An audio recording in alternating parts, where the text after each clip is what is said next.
Our scripture for today comes from Hebrews chapter 12, verses 18 through 29. And it's not a really familiar scripture, so bear with me.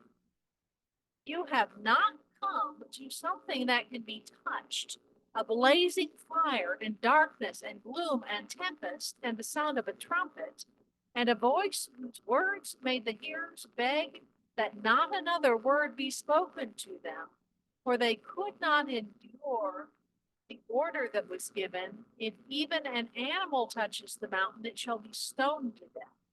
Indeed, so terrifying was the sight that Moses said, I trembled with fear. But you have come to Mount Zion and to the city of the living God, the heavenly Jerusalem, and to innumerable angels and festal gatherings, and to the assembly of the firstborn who are enrolled in heaven, and to God the judge of all, and to the spirits of the righteous made perfect, and to Jesus, the mediator of a new covenant, and to the sprinkled blood that speaks a better word than the blood of Abel. See that you do not refuse the one who is speaking, for if they did not escape when they refused the one who warned them on earth, how much less will we escape if we reject the one who warns from heaven? At that time his voice shook the earth, but now he has promised, yet once more I will shake not only the earth, but also the heaven. This phrase, yet once more, indicates the removal of what is shaken, that is, created things, so that what cannot be shaken may remain. Therefore, since we are receiving a kingdom that cannot be shaken, let us show gratitude, by which we may offer to God an acceptable worship with reverence and awe. For indeed, our God is a consuming fire. As we know from last week's service, thanks Edna and Kanani, the first part of Hebrews chapter 12 talked about the great cloud of witnesses that point to Jesus, the author and perfecter of our faith, and is called to continue in faith. And then we get to this week's. Now, I'll admit here and now that this scripture from the last half of Hebrews 12 is not a scripture I'd given much thought to in the past. So I'm leaning heavily on my favorite commentaries and, surprisingly, ChatGPT, which Apostle Richard James introduced a number of us to at a class at Reunion this past July. See me afterwards if you want to know which is which. The second half of the 12th chapter of Hebrews directs us to the reverence and awe that are due to God, drawing on the images from both the Old Testament and the New Covenant through Jesus. The first few verses contrast earthly Mount Sinai and heavenly Mount Zion. Mount Sinai, as you know, is where Moses went up to the mountain and received the commandments. The letter to the Hebrews describes it as something that can be touched, a blazing fire and darkness and gloom and tempest, something that could be touched, but should not be touched on fear of death. The next few verses talk about heavenly Mount Zion as opposed to earthly Mount Zion, which is earthly Jerusalem. As you heard in the scripture reading, the author of Hebrews tells the readers that they have come to heavenly Mount Zion. It is the city of the living God, the heavenly Jerusalem. Ones inhabiting it include innumerable angels, God, the judge of all, and Jesus, the mediator of a new covenant. And it also includes the spirits of the righteous made perfect and the assembly of the firstborn who are enrolled in heaven, meaning, presumably, those who become the children of God through faith in God through his revelation, Jesus Christ. So what's the big difference between Mount Sinai and Mount Zion?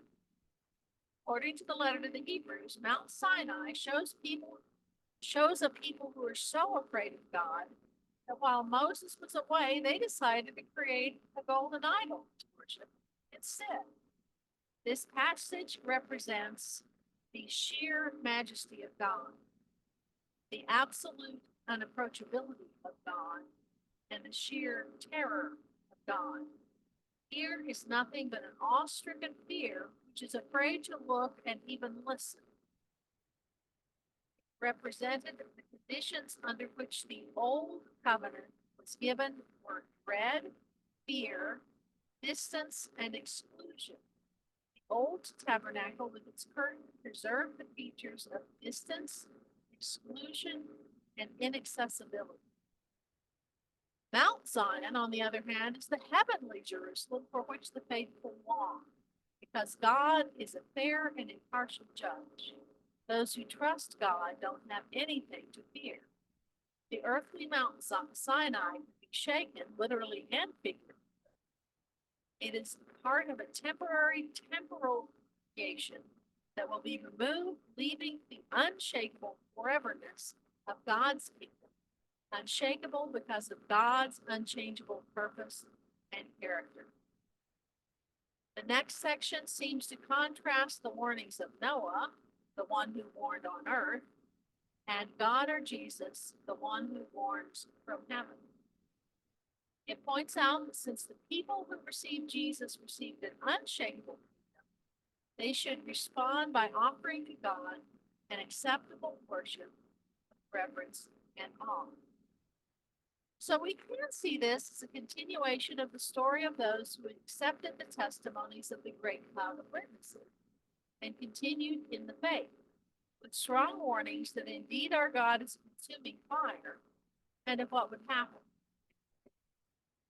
So, how do we worship, reverence, and awe this week's theme? In a Christian context, the words reverence and awe often go together, especially when describing the right attitude toward God. Reverence means a deep respect, honor, and humility before God. To revere God is to recognize God's holiness, authority, and majesty, and to respond with worship, obedience, and submission. It's not casual respect, but a posture of the heart that treats God as sacred. For example, approaching prayer, scripture, or the sacraments with seriousness and respect. Awe refers to a sense of wonder and amazement at God's greatness, power, and glory. Awe is that overwhelming recognition that God is infinitely greater than we are, beyond comprehension, yet still loving and near. It is, for example, standing in wonder at God's creation, as we did in the focus group, or being overwhelmed by God's beauty, love, and goodness. It draws people closer to God with joy rather than pushing them away in dread.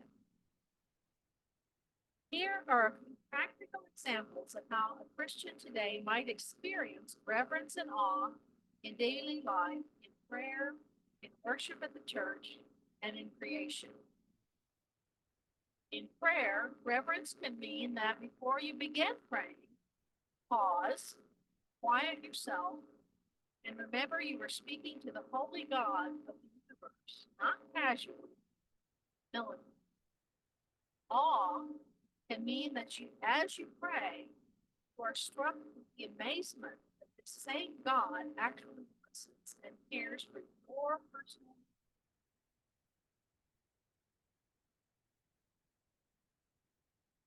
In worship, reverence can mean that you stand for prayer, probably bowing your head, treating the moment as sacred. Awe can mean that while you are singing a hymn or a worship song, listening to music, reading scriptures and all good books, being in nature or in grand buildings or viewing a picture, you may feel overwhelmed by God's love and mercy, sometimes even moved to tears. In creation, reverence can happen when you look at a mountain, ocean, or starry night sky, when you realize how small you are in comparison to God's creation. Awe can happen when you feel wonder that the creator of all that beauty knows you by name and calls you his child.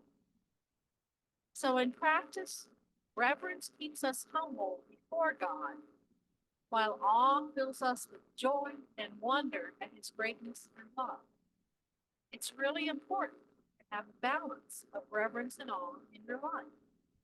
If you have reverence without awe, faith can become cold, distant, and fearful. You might only think of God as judge, always worried about breaking rules, and miss the joy of God's love. This can lead to legalism or a rigid, formal religion. If you have awe without reverence, faith can become casual, shallow, or self centered. You might enjoy the feel good wonder of God's love and beauty, but forget God's holiness and commands. This can lead to treating God like a buddy or a good vibe rather than the Lord of all. When reverence and awe come together, faith is both serious and joyful. Approach God with humility, but also with amazement at God's love. This balance keeps worship both deeply respectful and full of wonder. In short, reverence keeps us from becoming careless with God. Awe keeps us from becoming cold toward God. Together, they fuel faith, so holy, wise. Let us remember reverence and awe for God.